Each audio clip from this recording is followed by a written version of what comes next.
ओम नमो भगवते श्रीरमणाय। शुक्लांबरधरं विष्णुं शशिवर्णं चतुर्भुजं प्रसन्नवदनं ध्यायेत् सर्वविघ्नोपशान्तये। பாலும் திரிதேனும் பாகும் பருப்பும் இவை நான்கும் கலந்துனக்கு நான் தருவேன். கோலம் செய் துங்கக் கரிமுகத்து தூமணியே நீ எனக்கு சங்கத்தமிழ் ஒன்றும் தா. குரு பிரம்மா குரு விஷ்ணு குருதேவோ மகேஸ்வர குரு சாட்சாத் பரபிரம்மா தஸ்மை ஸ்ரீ குரவே நமः. அபாரபூர்வமகிமானம் ஆத்மானந்தப்பிரகாசகம் அருணாச்சலக்ஷேத்திரவிகாரம் சத்குரும் ஸ்ரீரமணம் பஜே. கர்மம் பயந்தர கர்த்தனதானையால் கர்மம் கடவுளோ உந்தி பர கர்மம் சடமதால் உந்தி பர வினையின் விளைவு விழிவுற்று வித்தாய் வினை கடல் வீழ்த்திடும் உந்தி பர வீடு தரலிலை உந்தி பர கருத்தனு காக்கும் நிஷ்காண்மிய கர்மம் கருத்தை திருத்தியது உந்தி பர கதி வழி காண்பிக்கும் முந்தி பர திடமிது பூஜை ஜபம் தியானம் உடல்வா குலத்தொழில் உந்தி பர உயர்வாகும் ஒன்றில் ஒன்றுந்தி பர என்னூறு யாவும் இறை உருவாம் என எண்ணி வழிபடல் உந்தி பர ஈசனர் பூசனை உந்தி பர வழுத்தலில் வாக்குச்சம் வாய்க்குட்சபத்தில் விழுப்பமானதம் உந்தி பர விளம்பும் தியானமிதுந்தி பர விட்டு கருதலின் ஆறுனை வீழ்ச்சி போல் விட்டிடாதுன்னலே உந்தி பர விசேடமாம் உன்னவே உந்தி பர அனிய பாவத்தில் அவனகமாகும் அனனிய பாவமே உந்தி பர அனைத்தினும் உத்தமம் உந்தி பர பாவ பலத்தினர் பாவனாதீத சத்பாவத்திருத்தலே உந்தி பர பரபக்தி தத்துவம் உந்தி பர உதித்த இடத்தில் ஒடுங்கி இருத்தல் அது கர்மமும் பக்தியும் முந்தி பர அது யோக ஞானமும் முந்தி பர வழி உள்ளடக்க வலைபடு புட்போல் உளமும் ஒடுங்குறும் உந்தி பர ஒடுக்க உபாயமிதுந்தி பர உளமும் உயிரும் உணர்வும் செயலும் உளவாங்கிளை இரண்டுந்தி பர ஒன்றவற்றின் மூலம் முந்தி பர லயமும் நாசம் இரண்டாம் ஒடுக்கம் லயத்துளத்தெழும் உந்தி பர எழாதுரு மாய்ந்ததேல் உந்தி பர ஒடுக்க வழியை ஒடுங்கும் உளத்தை விடுக்கவே ஓர் வழி உந்தி பர வீயும் அதனூறு உந்தி பர மனவுரு மாயமை மன்னும் மாயோகி தனக்கோர் செயலிலன் உந்தி பர தனக்கோர் செயலிலை உந்தி பர தன்னியல் சார்ந்தனன் உந்தி பர தன்னியல் சார்ந்தனன் உந்தி பர ஏகமக்ஷரம் ஹ்ருதி நிரந்தரம் பாசதே ஸ்வயம் லிக்யதே கதம். எந்த லோக மகாகுரு இந்த உபதேச உந்தியாரை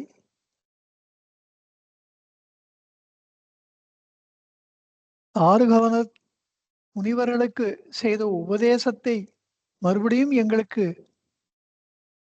கூற வேண்டும், அருள வேண்டும் என்று முருகனார் வேண்டிக் கொள்ள அந்த தாருகவனத்து ரிஷிகளுக்கு அளித்த உபதேசத்தை மட்டும் இல்லாமல் தன்னுடைய அவதார நோக்கமாகிய இந்த நான் யார் விசாரத்தையும் இதை எப்படி செய்ய வேண்டும், இது இதனுடைய முக்கியத்துவம், இதனுடைய விளைவு, இதை பற்றிய முதல்ல சொல்லுவோம் ஸ்டேட்மெண்ட் ஆஃப் த லிட்ரேச்சர் சர்வேன்னு. அப்படி ஒரு லிட்ரேச்சர் சர்வே ஒன்று பண்ணிட்டு பிறகு அதை பற்றிய ப்ராக்டிகாலிட்டி, மெத்தடாலஜி, அதை எப்படி செய்ய வேண்டும் என்பதை சொல்லி, அதாவது தான் தன்னுடைய அவதார நோக்கமாகிய உபதேசத்தை, இந்த நான் யார் விசாரத்தை முதலிலே அதை பற்றிய விவரங்கள், பிறகு அதை எப்படி செய்ய வேண்டும் என்ற செய்முறை, பிறகு அதனால் என்ன விளைவு, எப்படிப்பட்ட அனுபவத்தை பக்தன் பெறுகிறான் என்று 3 பகுதிகளாக தான் அருள வந்த தன்னுடைய அவதார நோக்கமாக்கிய இந்த நான் யார் விசாரத்தை 3 பகுதிகளாக இவ்வளவு சிறிய ஒரு நூலிலே வடிவமைத்து கொடுத்தாரோ. எல்லோரும் இந்த உபதேச உந்தியாருக்கு இப்படித்தான் பொருள் என்று பொருள் சொல்லும் பொழுது இது மனித வாழ்க்கையின் ஒரு பரிணாம வளர்ச்சி என்ற அளவிலேயும் முதல் பாட்டிலிருந்து 15வது பாட்டு வரை இதுவரையில் சம்பிரதாயமாக என்ன நடந்திருக்கிறது என்பதை சொல்லி, பிறகு ரொம்ப ரெவல்யூஷனரியா புரட்சிகரமா இப்படி பூஜை ஜபம் முதலிலே இறைவன் இருக்கிறான் என்ற எண்ணம் வர வேண்டும். கர்த்தன் பயனுக்காக கர்த்தனது ஆணையால் கர்மம் பயன்தல் கர்த்தனது ஆணையால் என்று சொல்லி இறை நம்பிக்கையை முதலிலே ஒருவன் உருவாக்கி கொள்ள வேண்டும், ஏற்படுத்தி கொள்ள வேண்டும் என்பதை சொல்லி, பின்பு அந்த லோகாயத்தமான காரியங்களை செய்வதனாலே அது ஒரு வினை கடலிலே தான் வீழ்த்தி விடுமே தவிர அதிலிருந்து தப்பிப்பது, அதிலிருந்து மீண்டு வருவது என்று என்றுமே இல்லை என்ற உண்மையை அவன் உணர்ந்து பிராக்டிக்கலா இதெல்லாம் செஞ்சு பார்த்து உணர வேண்டிய விஷயங்கள். அப்படி பல 100 ஜன்மங்கள் இந்த உலக வாழ்க்கையிலே அழுந்தி இதனுடைய அனித்தியத்தை தெரிந்து கொண்டு, இதிலே சாரமில்லை, இது உண்மையான சுகம் இதிலே இல்லை என்பதை தெரிந்து கொண்டு இறைவனிடத்திலே ஒரு பக்தி ஏற்பட்டு அந்த பக்தியினாலே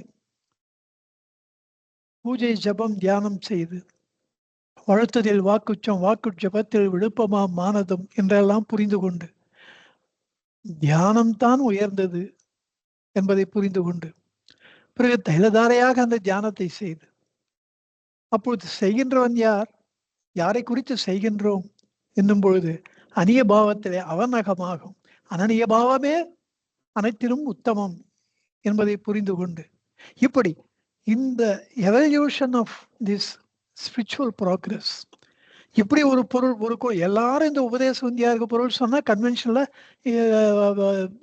பூஜை ஜபம் தியானம் பிறகு இது வருது, இதுதான் அர்த்தம். இதுக்கு எண்ணுரியாவும் இறை உருவாம எண்ணி வழிபடல் அது ஒரு பண்ணணும், அதுதான் ஈசனர் பூசனை, இப்படியே அர்த்தம் சொல்லி கொண்டு போகும்படியாக இப்படித்தான் 199 உபன்யாசகர்கள், வியாக்கியானம் செய்பவர்கள், சொற்பொழிவாளர்கள் இவர்களெல்லாம் இப்படித்தான் இதற்கு அர்த்தம் சொல்லுகிறார்கள். ஆனால் இது மனித ஆன்மீக பயணத்தின் பல்வேறு நிலைப்படிகள், படித்தரங்கள் என்கின்ற ஒரு புதுமையான ஒரு கோணத்தை இதிலே எந்த லோக மகானுபாவ, எந்த லோக மகாகுரு இப்படியெல்லாம் ஒரு சிறிய நூலுக்கு பற்பல விதங்களிலே பொருள் காணும்படியாக ஒரு அற்புதத்தை செய்திருக்கின்றாரோ அந்த லோக மகாகுருவா பகவானுக்கு நமஸ்காரம். அவருடைய பாதார விந்தங்களிலே என்னுடைய ஹிருதயார விந்தத்தை என்றென்றைக்கும் சமர்ப்பிக்கிறேன். உங்கள் அனைவரையும் இந்த திருவுந்தியார் பாடத்திட்டத்தின் கீழ் உபதேச உந்தியார் என்னும் இந்த ரமணானந்த சாகரத்திற்கு,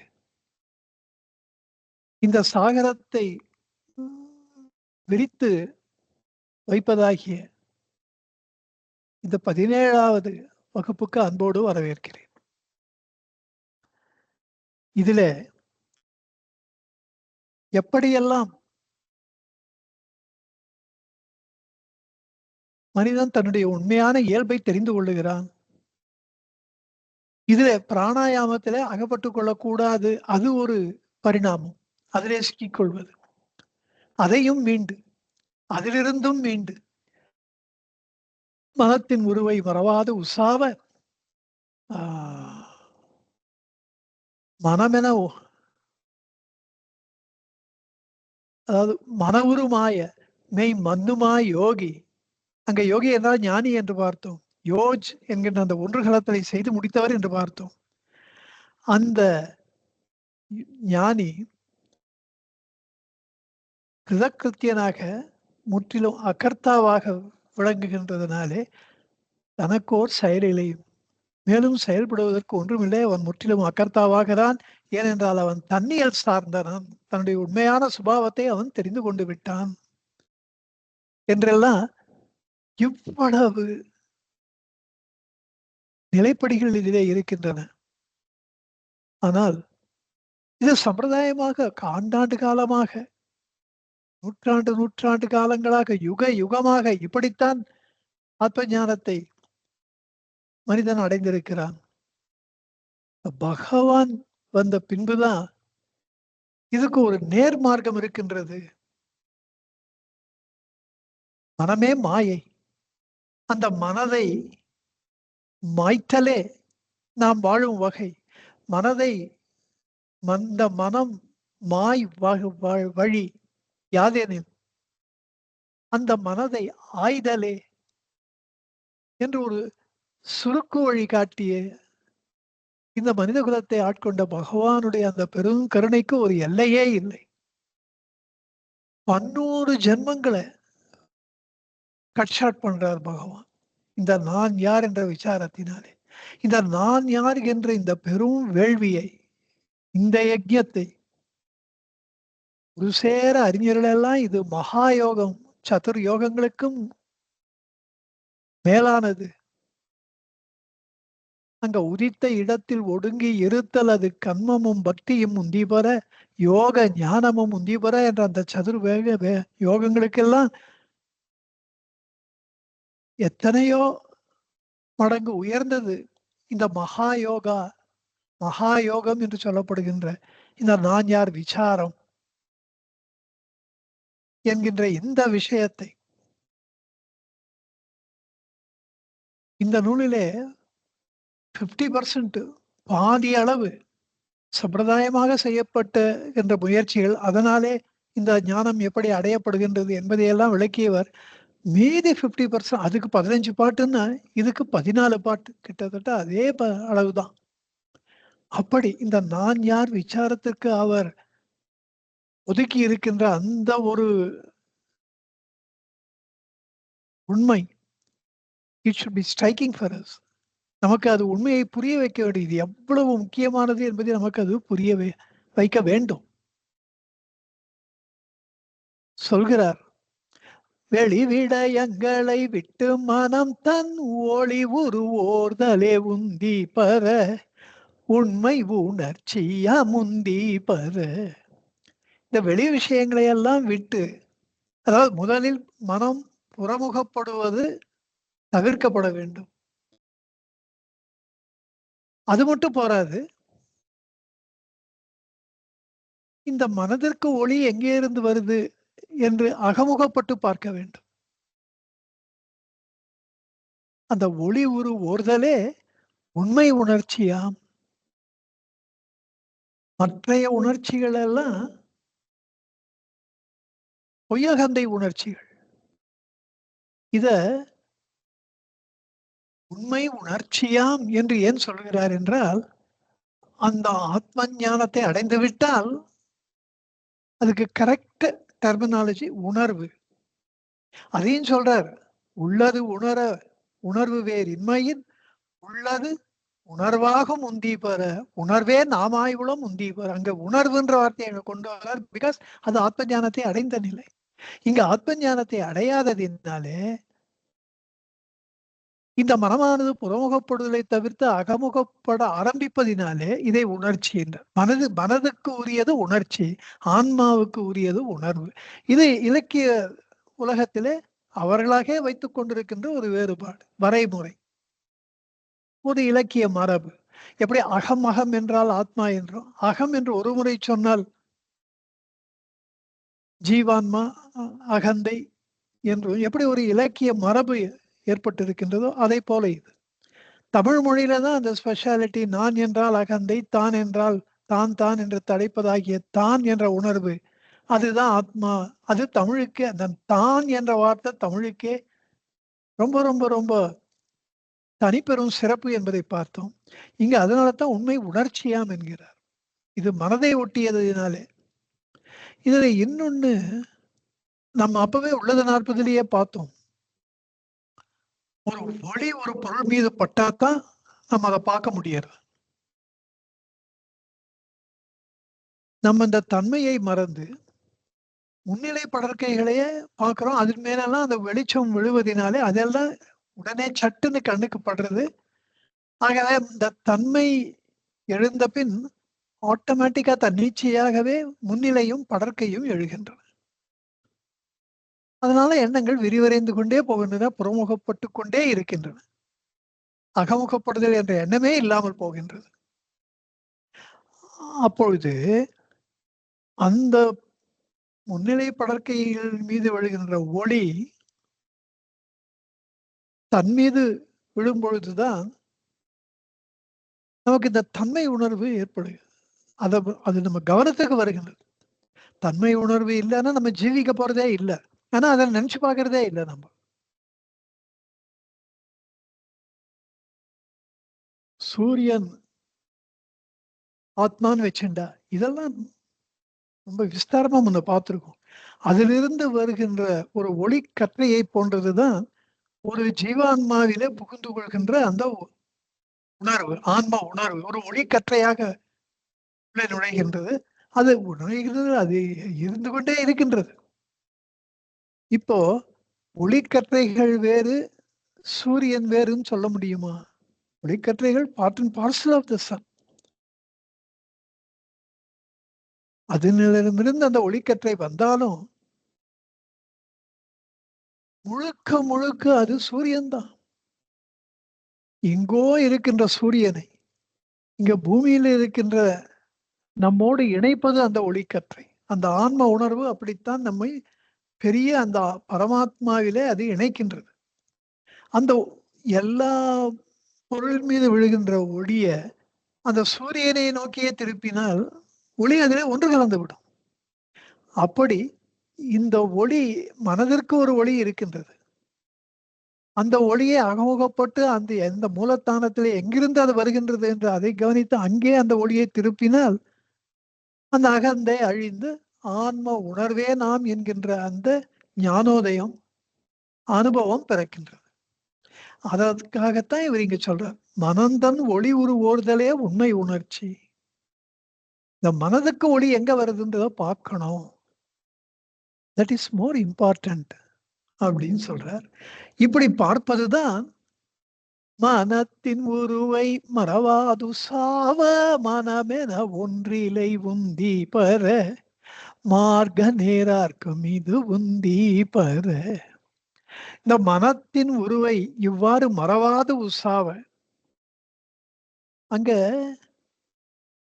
போன பாட்டுல 2 விஷயத்த சொல்லியிருக்கார். வெளி விடயங்களை விட வேண்டும். அப்படி விட்டால் மட்டும் போராது. மனதை அகமுகப்படுத்த வேண்டும். 2வது 2 ஸ்டேஜ் சொல்ற. இத்தனுவே நானாம் அனுமதியை நீத்து அப்புத்தி இதயத்தே பொருந்தி அகநோக்கால் அத்துவிதமாவி காண்கை. அருணாச்சல மகாத்மியம், தீப தரிசன தத்துவம். இது முருகனாருடைய பாடல். அதுல அவர் சொல்றார், அகமுக இத்தனுவே நானாம் அனுமதியை நீத்து. நான் இந்த உடல் என்ற அந்த மதியை நீக்க வேண்டும் என்றால் புறமுகப்படக்கூடாது. நீத்து அப்புத்தி, அந்த புத்தி புறமுகப்படாமல் இருக்கின்ற புத்தி பொருந்தி அகநோக்கால் அது அகமுகப்பட வேண்டும். அப்போதான் இந்த காரியம் நடக்கும் அப்படின்னு அங்கேயும் சொல்லியிருக்கார். அதைத்தான் இங்கேயும் சொல்றார் பகவான். வெளிவிடயங்களை விட்டுவிட வேண்டும். அப்படி விட்டுவிட்ட மனது அகமுகப்பட வேண்டும். அந்த நிலை எப்படிப்பட்டதுன்றது பஞ்சரத்னத்திலையும் சொல்லியிருக்கார். வெளிவிடயங்கள் விட்டு விளங்கும் அருணேசா,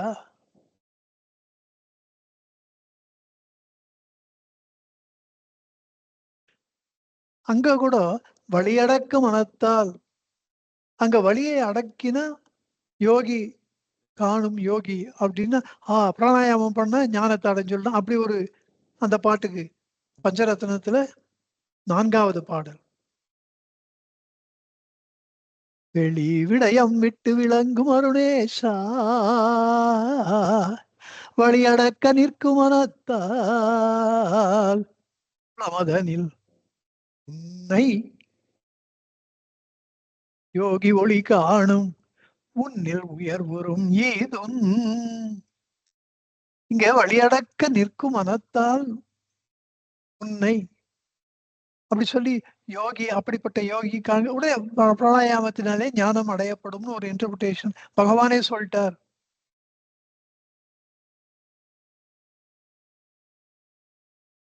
அதனாலதான் சொல்றது, ஒரு ரைட் ஸ்பிரிட்ன்றது ஒண்ணு இருக்கு. இங்க அது மாதிரிதான் வெளிவிடயங்களை விட்டு அதே சமயத்திலே மனதுக்கு உள்ளே போக வேண்டும். ஏன் அவ்வளவு சொல்றேன்னா, இதே பகவான் தான் இதை டிரான்ஸ்லேட் பண்ணியிருக்காரு சமஸ்கிருதத்துல. திருஷ்யவாரித்தம் சித்தமாத்மனக சித்வதர்சனம் தத்வதர்சனம். சித்வதர்சனம், இந்த சித் திருஷ்யவாரித்தம் சித்தம் ஆத்மனக, இந்த வெளிவிடயங்களை விட்டு சித்தம் ஆத்மனக, சித்தம் ஆத்மாவை நோக்கி போகும்போது சித்வ தர்சனம், இந்த சித்தை தரிசனம் செய்து விடுவது தத்துவ தரிசனம். அதுதான் ஆன்ம தத்துவ தரிசனமாகும். இங்க மனது உள்நோக்கி போக வேண்டும், அகமுகப்பட வேண்டும் என்ற அந்த ஒரு கருத்து அங்க டோட்டலா விட்டு போயிருக்கு. வெளிவிடயங்களை மனம் விட்டு விட்டாலே அது அகமுகப்படும், ஆத்மாவை பார்த்துரும். திருஷ்யவாரிதம் சித்தமாத்மனக தத்வதர்சனம் சித்வதர்சனம் தத்வதர்சனம் மானசம் துக்கிம் மார்கனே கிருதே நைவ மானசம் மார்கார்ஜவாத். அங்க மார்க்கம் நேர் ஆர்க்கம் என்கிறார். இந்த வெளிவிடயங்களை விட்டு இந்த மனம் தன் ஒளிவுறு ஓர்தல்ன்ற வார்த்தை அந்த சமஸ்கிருத இதுல இல்லை. அதனால தமிழே தெரியாதவர்கள்லாம் இந்த வெளிவிடயங்களை விட்டாலே போறோம்னு நினைச்சுக்கிறதுக்கு ஒரு சந்தர்ப்பம் இருக்கு. வெறும் உபதேச சாரத்தை மட்டும் படிச்சாங்கன்னா தமிழ் தெரியாதவாளும் நிறைய பேர் இருக்காளே. நான் தமிழ் டிவோட்டிஸ் பகவானுக்கு வேர்ல்டு ஃபுல்லா இருக்காளே. அப்ப என்ன பண்ணணும், இத பாயிண்ட் அவுட் பண்ணணும். இந்த மாதிரி தமிழ்ல இருக்கு. அப்பதான் the process becomes complete. அது ஒரு எப்போதுமே மொழிபெயர்ப்புல இந்த மாதிரியான குறைகள் இருக்கும். அந்த குறைய பெருசா நினைச்சுக்காம அதை நிவர்த்தி பண்றதுக்கு நம்ம என்ன பண்ணிக்கணுமோ அதை பண்ணிக்கணும். உபதேச உந்தியாருக்கு சொற்பொழிவுகள் செய்யறவாள்லாம் இதை ஞாபகம் வச்சுக்கணும். அவ்வளவு, அதுக்குதான் சொல்றது, வேற ஒண்ணு. அடுத்த பாட்டுல மனத்தின் உருவை மறவாது சாவ மனமென ஒன்றிலை உந்தி பர மார்க்கம் நேரார்க்கும் இது உந்தி பர. இது மனத்தின் உருவை மறவாத உசாவுதல். இந்த மனம் என்பது என்ன? நினைவுகள் தான். ஒரு நினைவு எழும்போதே அது கூட நம்ம அசோசியேட் பண்ணிக்காம அத கம்ப்ளீட்டா ஒரு சாட்சி பாவனையா பார்த்துட்டா அந்த எண்ணம் அடங்கிடும். இப்படித்தான் இப்படி எண்ணங்கள் அடங்க அடங்க இந்த மனம்ன்றது என்ன பார்த்தா ஒண்ணுமே இல்லை, வெங்காயத்தை உரிக்கிற மாதிரி போய் முடியும்.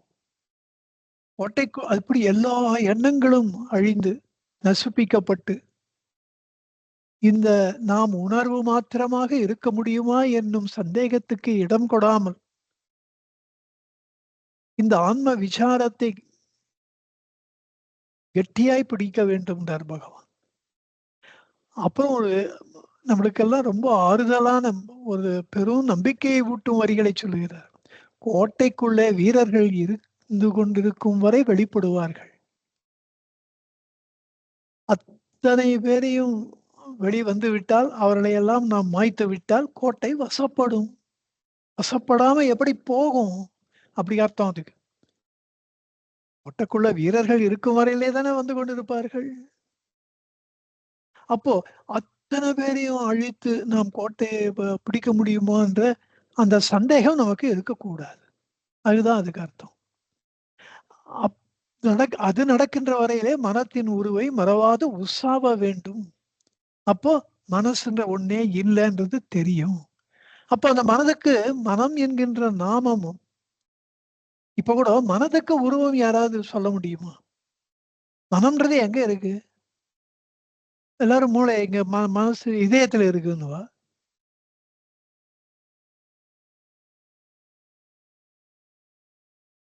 அது இதயத்துல தான் இருக்கான்றது என்ன நிச்சயம்? நீங்க ஆப்பிள் நினைச்சுன்னா அது ஆப்பிள்ல தானே இருக்கு. ஆனா எங்க இருக்குன்னு யாருக்கும் தெரியாது. அதனால தான் அதை குவான்டிஃபை பண்ணி, அதை ஐடென்டிஃபை பண்ணி, அதை அழிக்கிறதுன்றது அவ்வளோ கஷ்டமா இருக்கு. It is totally abstract. இந்த அப்டிராக்டான விஷயத்த கான்கிரீட்டா பண்ணி கொடுத்தவர் பகவான். இன்னைக்கும் ரமணாசிரமத்துல போய் எல்லாரும் அந்த ஓல்டு ஹால்ல போய் உட்காந்து கண்ணை மூடிண்டு இந்த மனசை நாம ஜெயிக்கணும்னு ஆசைப்படுற அந்த ஒரு முமுட்சுவாக லட்சோப லட்சம் பேரை மாற்றியவர் பகவான். சாதாரண விஷயம் இல்லை. இங்கே மனமென ஒன்றில்லை. அப்போ உங்களுக்கு தெரியும் மனசுன்றது ஒண்ணும் இல்லை. அப்ப மனம் என்கின்ற நாமம் அதுக்கு போயிடுறது. நம்ம ஜீவிக்கிறதே உணர்வா ஜீவிக்கிறோம். உண்மையிலே இருப்பது அந்த உணர்வு தான். இதைத்தான் உள்ளத நாற்பதுல உள்ளதாவது உள்ள உணர்வு உள்ளதோ அந்த உள்ள உணர்வு அந்த உள்ளது என்கின்ற பொருள் உள்ள இருக்கிறதுனால தானே அந்த உணர்வு வெளியில வருது. அந்த உணர்வு நமக்கு பிடிபடுறது. நாம் இருக்கிறோம் என்ற உணர்வு எப்படி வருது? அது வெளில வரும்பொழுது தானே அது ஸ்லோவா இட் கெட்ஸ் கன்வெர்டட். அப்படியே மாறி போயிடுறது அகந்தையா ஸ்லோவா. அதுக்கு ஒரு 5 வருஷம் அது குழந்தை பிறந்து எல்லாம் விஸ்தாரமா பார்த்தாச்சு. எனக்கு ஒரு கனவு உண்டு. சிங்கப்பூர் போனேன். அது அற்புதமான ஊர் அது. சீனா கோயில் டிராகன்லாம் இருக்கும். அப்புறம் புத்தா கோயில், அதுக்கு பக்கத்துலயே ஒரு ஹிந்து கோயில், அதுக்கு பக்கத்துல ஒரு மாஸ்க். ஒரு ஒரு இப்போ ஒரு எம்எல்ஏ சட்டமன்ற தொகுதின்னு இருக்குன்னு வச்சுங்களேன். அங்கே அப்படிதான் இருக்கு. சட்டமன்ற தொகுதியா தான் இருக்கு. அதுல ஒரு ஒரு சட்டமன்ற தொகுதியிலையும் இன்ஸ்டிடியூஷனல் ஏரியா அப்படின்னு சொல்லி இது எல்லாமே அங்கதான் இருக்கும். ஒரு சின்ன கலவரம் கூட மத கலவரம் அங்க பார்க்கவே முடியாது. அப்ப நினைச்சுப்பேன் நம்ம இந்தியா பாரதம் எப்படி இருக்கணும்னா நாளைக்கு எல்லாரும் 20, 30 வருஷம் பொறுத்து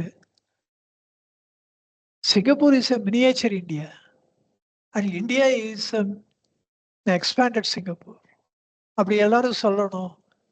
இங்கேயும் அப்படித்தான் இருக்கு. பை அண்ட் லார்ஜ் ஒரு மத ஒற்றுமைன்றது இருக்கதான் இருக்கு. இல்லைன்னு சொல்ல முடியாது. பட் டிவி பத்திரிகை எல்லாம் படிச்சீங்கன்னா you will get a different opinion. But அது ஏதோ ஸ்போரோடிக் இன்சிடென்சஸ். மொத்த வெளிநாட்டிலேருந்து பக்கத்து நாட்டிலேருந்து வந்து இந்துக்களை மட்டும் செக்ரிகேட் பண்ணி சுட்டு தள்ளினா கூட இங்க இந்து முஸ்லீம் கலவரம் இல்லை. That is the fact. அப்படிலாம்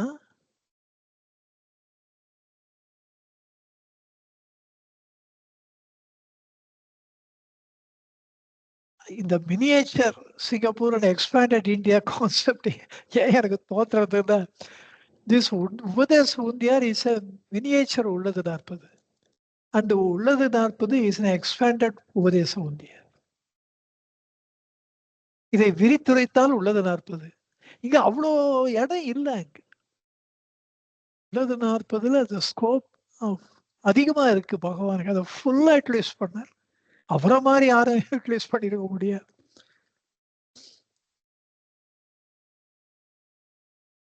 எனிவே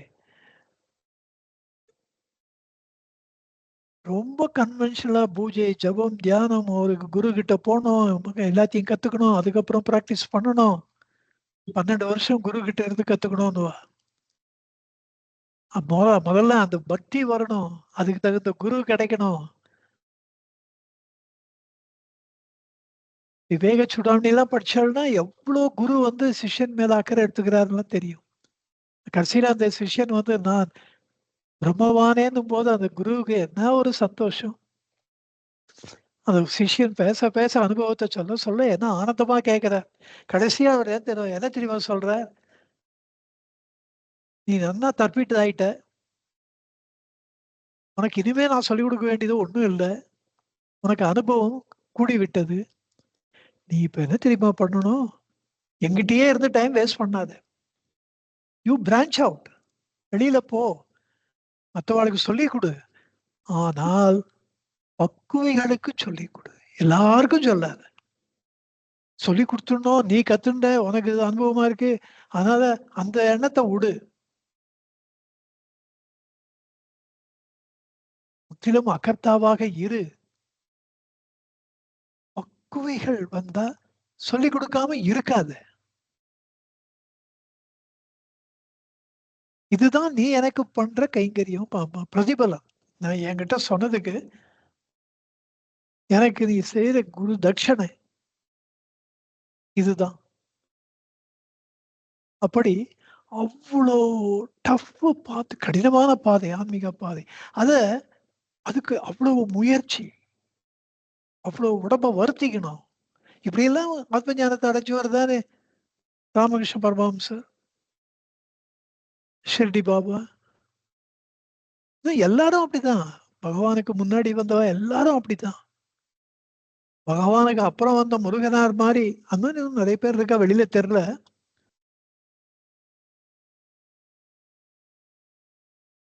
இது ஷார்ட்கட்டுன்னு சொல்லி கொடுத்து அதுல ஸ்திரமா நிக்க வச்சு முருகனார் மாதிரி ஒரு மகானுபாவர்களை அருளி, அதுவும் இந்த 30 பாட்டு இந்த உதய சுத்தியார்னா அதை 30,000 பாட்டா ஆக்கி முருகனார் மூலமா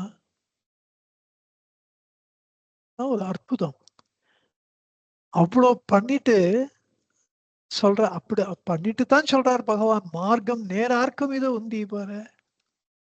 அந்த ஒரு கான்பிடன்ஸ் சொல்ற விதத்துல இருக்கிற ஒரு, என்ன சொல்றது கான்பிடன்ஸுக்கு தமிழ்ல, சொல்ற விதத்துல இருக்கிற ஒரு கம்பீரம், மன உறுதி, ஒரு நான்சலன்ஸ். திரும்பி இங்கிலீஷ் ஏதாவது, மார்க்கம் நேரார்க்கும் இது உந்தி பாரு. சொல்லுகின்ற விதத்திலே காட்டுகின்ற தெளிவு.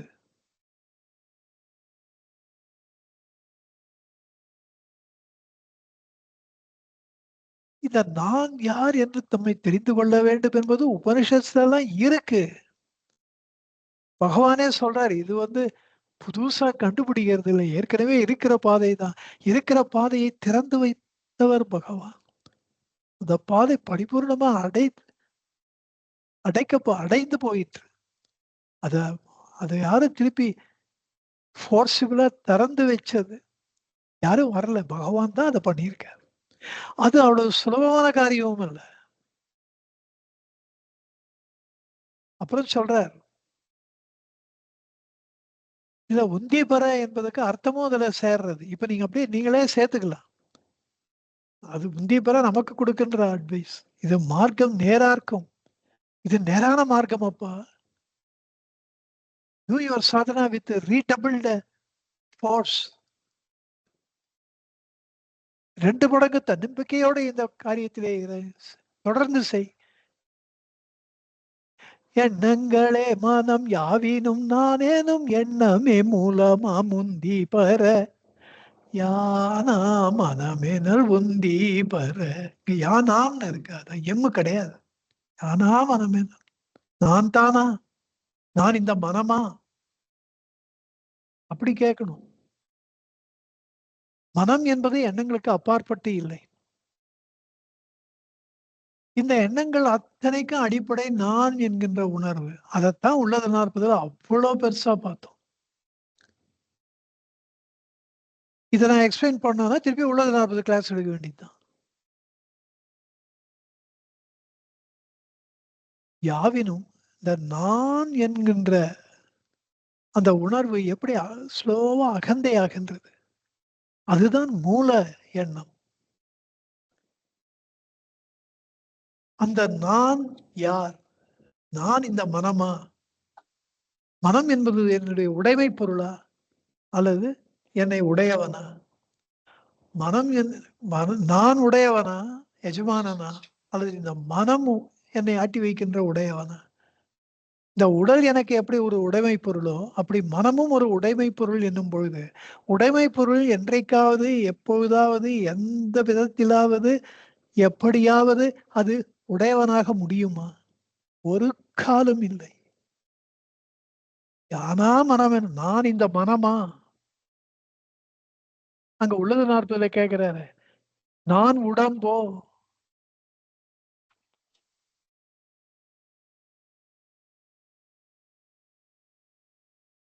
பகவான் ஒரு அன்பர் கேள்வி கேட்டப்போ பகவான் கன்விக்ஷன்ல தான் சொல்றதா, இது அனுபவத்துல தான் சொல்றதா? ஆமா ஓய்.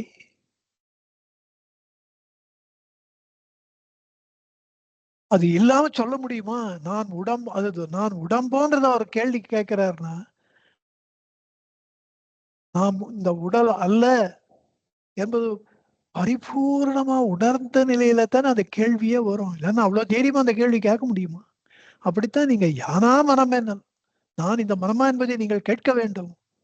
அப்ப அதுதான் உந்தி பறத்தல். இந்த உந்தி பரன்ற அர்த்தத்துக்கு இப்படிலாம் வேரியேஷன்ஸ் வரும். நான் என்றெழுமிடம் ஏதென நாட உண்ணான் தலை சாய்ந்திடும் முந்தி பர ஞான விசாரம் இதுந்தி பர. நான் என்று எழுகின்ற இடம் ஏது, இந்த மூலத்தானம் எது என்று நாட, நாட உள் அப்படின்றது செயல் நடையில மாத்தி போடுவா. உள்நாட, ஏதென உள்நாட நான் தலை சாய்ந்திடும் முந்தி. இந்த நான் நான் என்று இத்தனை நாள் நாம் நினைத்துக் கொண்டிருக்கின்ற இந்த அகந்தை மனம் தலை சாய்ந்திடும். தலை சாய்தல்னா அழிந்து போகுது. அங்க உள்ளது 40 நானா நிற மனம் உள்நாடி உளம் நன்னவே நானாம் அவன் தலை நாணமுற அப்படின்னு அந்த ஒரு ஸ்டேஜ் முதல்ல அது வெக்கப்படுறது. இங்க அதுக்கு ஸ்கோப் இல்லை. நான் தலை சாய்தல்னா அழிந்து போகுது.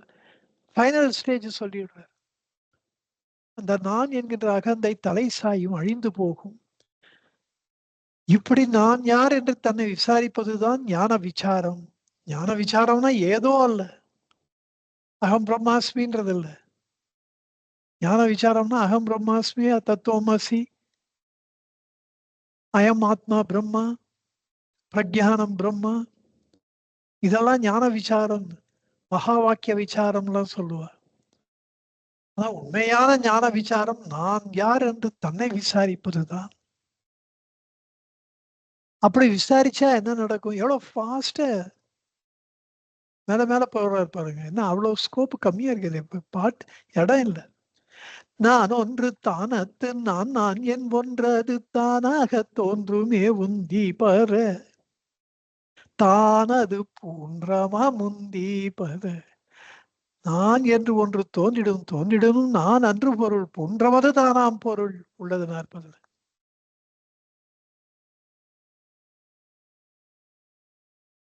நான் ஒன்று தானத்து, நான் இந்த அகந்தை ஒன்றுகின்ற தானம்னா இடம். அந்த ஒன்றுகின்ற இடத்திலே அந்த நான் என்பது அகந்தை அழிந்து நான் நான் என்று ஒன்று அது தானாக தோன்றுமே. ஒன்று தானாக தழைக்கின்ற அந்த தற்பரம் ஆவிர்பவித்து எழுமே. அங்கே அந்த அகந்தை அழியுமே. அது தானாகவே தோன்றுமே. அவ்வாறு தோன்றுவது நன்றாக நமக்கு பிடிபடுமே, நமக்கு அனுபவமாக்குமே. அதுதான் ஜீவன் முக்தி நிலை. ஏனென்றால் அப்படி தோன்றுகிறது பாருங்கள். அந்த இத்தனை நாள் வரையில நாம் நினைத்துக் கொண்டிருக்கின்ற நான் அல்ல. உண்மையான நான் அதுதான். அதுதான் போன்ற பொருள், பூரண பொருள். இப்படி இங்கே கொடுத்திருக்கேன். உலக 40 பாட்ட நானாரென மனம் உள்நாடி உளம் நன்னவே நானாம் அவன் தலை நாணமுற நானா தோன்றும் ஒன்று தானாக தோன்றிடினும் நான் அன்று பொருள் பூன்றமது தானாம் பொருள். அது வெண்பா. இதேதான் அங்க சொல்ற எக்ஸ்பேண்டட் வெர்ஷன். அப்படி அந்த ஜீவன் முக்தி நிலையை ஒருவன் அடைகிறான்.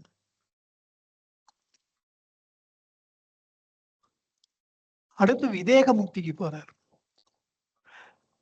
நான் எனும் சொற்பொருள் ஆமது நாடுமே நானற்ற தூக்கத்தும் முந்தி பர நமதின்மை நீக்கத்தால் உந்தி பர. நான் எனும் சொற்பொருள் இப்போ உண்மையான நான்கு வந்துட்டார். ஆன்மான்னு சொல்லிக்கங்க.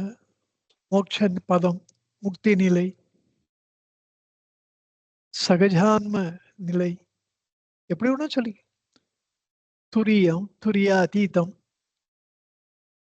அப்படிப்பட்ட இந்த நான் எனும் அந்த நான் சொல்லிக்கிறேன் பாருங்க. அந்த சொல்லினுடைய பொருளாக இருப்பது இதுதான். சொற்பொருள் எப்படி பொருள் வார்த்தை. இந்த சொல்லாடல் அற்புதம். இந்த சொற்றொடர் சொற்பொருள்னு வார்த்தை போட்டார் பாருங்க. நான் எனும் சொற்பொருள் என்ன இப்ப நான் சொல்லிக்கிறேன்னா அந்த சொல்லினுடைய பொருளாமது நாடுமே. அந்த நான் என்ற சொல்லுக்கு பொருள் அர்த்தம், அதுக்கு பொருளாக இருப்பது ஆன்மாதான். பொருள்னாலே ஆன்மாதான், வஸ்து தான். அந்த பொருளாமது நாளுமே எப்பொழுதுமே நானற்ற தூக்கத்தும் உந்தீபாரு. இந்த நான் என்பது இல்லாத தூக்கத்துல, நித்திரையில அப்படியே சுகரூபமாக ஆனந்த கோஷமயமாக அந்த ஆனந்தத்தை சதா நாம் அனுபவிக்க இயல்வதாக முடிவதாக அப்படி இருக்கிறது தூக்கத்துல. ஒவ்வொரு அனலத்தை தூங்கும் போது ஒருத்தர் எழுப்பக்கூடாதுன்னு அவ ஆத்மால இருக்கா. எங்க அப்பாலாம் ரொம்ப கோச்சிப்பார். தூக்கும் போது எழுப்பக்கூடாது. நம்ம அவசரத்துக்கு அந்த மாதிரி குழந்தைய எழுப்பக்கூடாது. அப்புறம் இந்த காரியம் எல்லாம் யார் பண்ணுவான்னு அம்மாவும் கோச்சிப்பான், அப்பா ஒத்துக்க மாட்டார். அவ எல்லாம் உட்காந்துட்டு வெயிட் பண்ணும். சில சமயத்துல அந்த மாதிரி ஆகும், தூங்கி எழுந்துக்கிற வரைக்கும். நானற்ற தூக்கத்தும் முந்தி பாரு நமதின்மை நீக்கத்தான். அப்ப விழிப்பு நிலையில, வேக்கிங் ஸ்டேட்ல இந்த நான் என்பது தூக்கத்துல எது நாம் இல்லாமல் இருந்தோமோ அப்படியே விழிப்பு நிலையிலும் இல்லாமல் இருப்பதுதான் அனுபூதி. நமது இன்மை நீக்கத்தால் நாம் இந்த உடல் அல்ல என்று இந்த தேகாபிமானத்தை எவன் ஒருவன் விழிப்பு நிலையிலே நீக்குகின்றானோ அப்படி நீக்கி விடுவானே ஆனால் அவன் ஞானியாகிறான். அதனால இந்த நான் எனும் சொற்பொருள் தூக்கத்திலே அடையப்படுவது விழிப்பு நிலையிலும் அடையப்படுகின்றது. இப்படி உலக 40 இந்த கருத்தை சொல்லல. இங்கதான் ரொம்ப தெளிவா சொல்றாரு சில விஷயங்கள். பிறகு உடல் போரி உள்ளம் உயிரிருளெல்லாம் சடம் அசத்தானதால் உந்தி பர சத்தான நான் அல்ல உந்தி பர. இங்கே சத்தான நான் என்பது சத் சித் ஆனந்தமாக இருக்கப்பட்ட பரமாத்மா வஸ்து. அதுதான் உண்மையான நான்.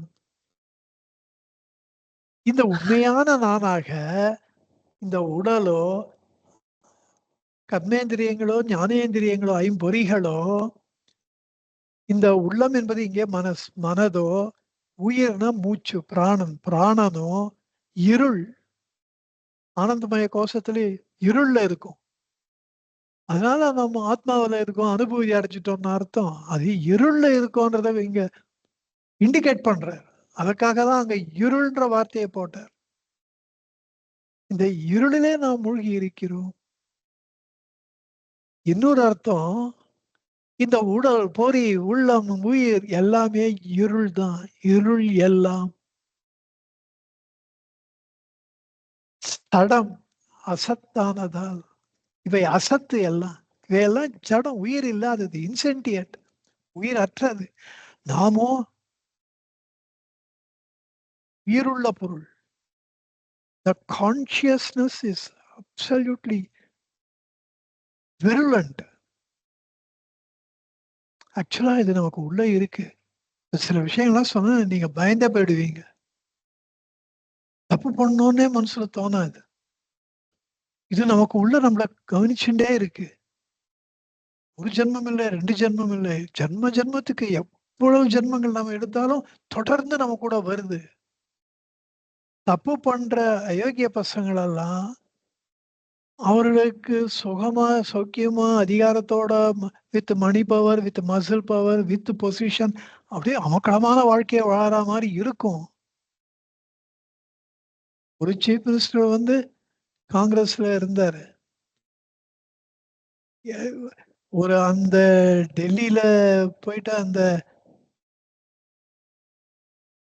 அப்போ இருந்த காங்கிரஸ் பிரைம் மினிஸ்டர் அந்த வீட்டுக்குள்ள போகும்போதே பயந்து போவார். எந்த சீஃப் மினிஸ்டருக்கும் பயம் இல்லாம, நடுக்கம் இல்லாம அந்த வீட்டுக்குள்ள போனது கிடையாது. ஆனா இந்த சீஃப் மினிஸ்டர் தைரியமா போவார். நான் வந்திருக்கேன்னு அம்மா கிட்ட சொல்லுங்க, நான் பார்த்தாகணும்னுவார். டிமாண்ட் பண்ணுவார். அவ்வளோ பவர்ஃபுல் சீஃப் மினிஸ்டரா இருந்தார். தட்டி கேட்கறதுக்கு ஆள் இல்லைன்னு இருந்தார்.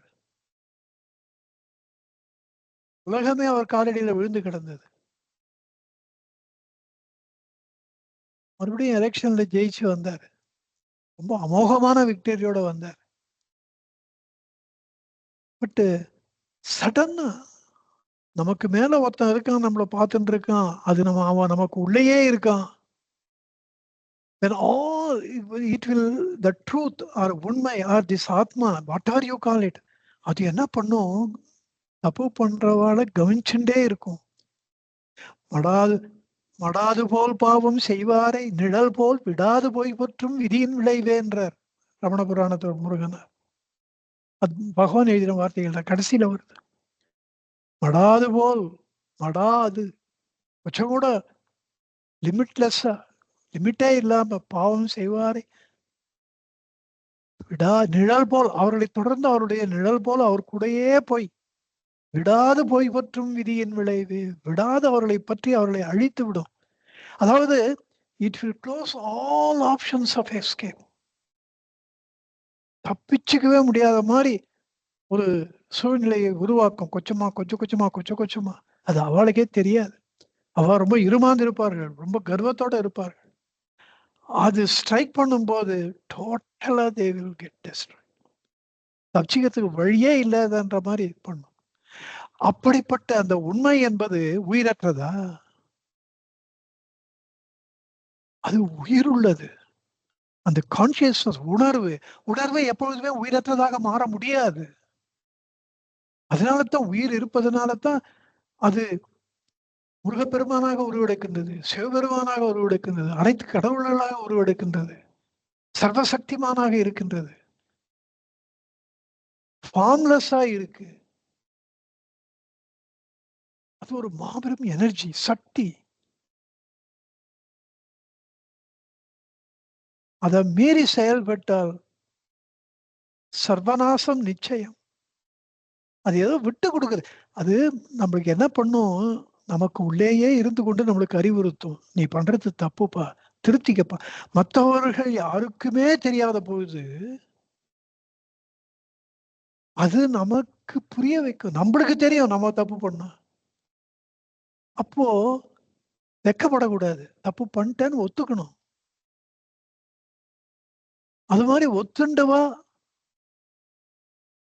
அரசியல்ல கூட, பாலிடிக்ஸ்ல கூட அந்த மாதிரி சில பேரை பார்த்திருக்கேன். ஒத்துண்டா it becomes so compassionate with those people. It gives them lot of scope to come back to normal. உதாரணங்களா கொடுத்தா ரொம்ப என்ன, you can't pinpoint people, you can't name them. நான் சொன்ன இந்த சீஃப் மினிஸ்டரோட சடனா பதவிக்கு வந்து 3 மாசம் பொறுத்து ஒரு மலையில போய் இடிச்சு சடனு அவர் போயிட்டாரேன்ட்டு கிட்டத்தட்ட 100, 120 பேர் உயிரை விட்டாங்க. அவ்வளவு மக்களிடத்துல செல்வாக்கு. ஒரு பக்கம் மக்களுக்கு உச்சமா நன்மை பண்றது, மறுபக்கம் எவ்வளவு கரப்டா இருக்க முடியுமோ இருக்கிறது, ஹை கமாண்ட்க்கும் கொடுக்கறது. அதனால அங்கேயும் பவர்ஃபுல்லா இருக்கிறது. தட்டி கேட்கறதுக்கு ஆள் இல்லை.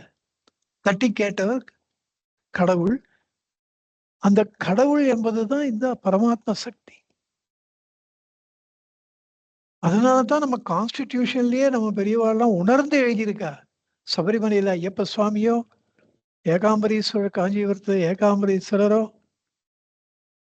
வரதராஜ பெருமாளோ, இந்த தெய்வங்கள் எல்லாம் லைவ் என்டிட்டி அப்படின்றது கான்ஸ்டிடியூஷன்.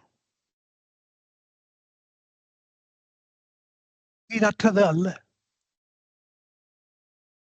அதைத்தான் இங்க சொல்றாரு. மீதி அத்தனையும் சடம், அசத்து. சத்தான நான் அவை அல்ல. இந்த சத்தான நான் உயிர் உள்ளது, சித்தா இருப்பது, உணர்வாக. சத்தென்பது என்றைக்குமே இருப்பது, அழியாதது. அது ஜடமா இல்லை, சித்தா இருக்கு, சைத்தன்யமா இருக்கு, உணர்வா இருக்கு. அந்த உணர்வு சோகமாக இல்லை, ஆனந்தமாக இருக்கு. அதனாலதான் சத்து, சித்து, ஆனந்தம் என்று இது வர்ணிக்கப்படுகின்றது. உண்மையில இந்த வர்ணனைகளுக்கெல்லாம் கூட அர்த்தம் கிடையாது. டீப்பா யோசிச்சு பார்த்தா அது அசத்து இல்லை என்பதனாலே சத்து என்று சொல்லப்படுகின்றது. அது சத்தான நான் அல்ல. அது அச்சித்தாக இல்லை என்பதனாலே சித்து என்று சொல்லப்படுகின்றது.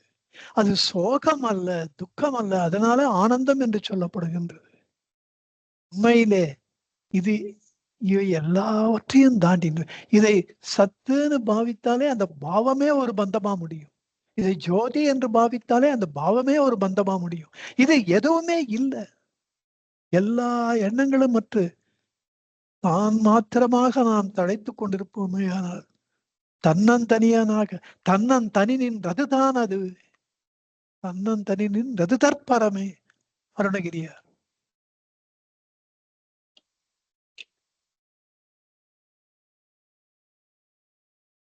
இன்னொரு இடத்துல தன்னன் தனி நின்றது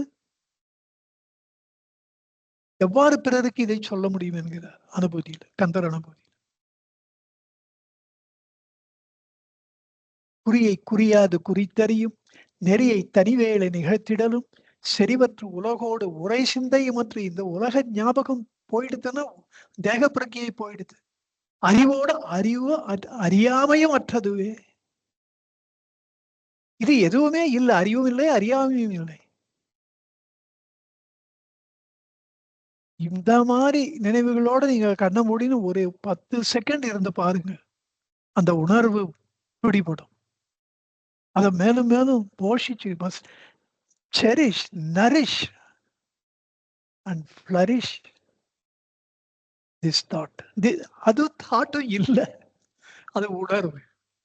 இப்படி இந்த உபதேச உந்தியாரை எக்ஸ்பேண்ட் பண்ண போனா கடலென மருகும்.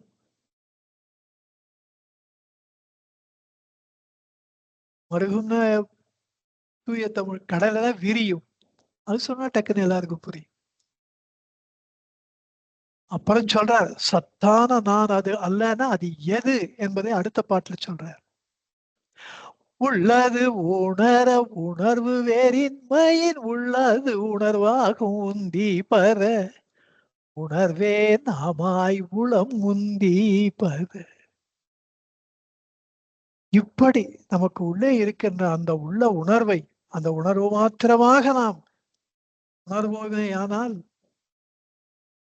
வேறு உணர்வு இரண்டாவதா ஒன்றுமே இல்லாததினாலே அங்கே உள்ளே இருக்கின்ற அந்த உள்ளது, இந்த உள்ளதை தான் அவர் உள்ளது நாற்பதா முதல்ல சொன்னார்.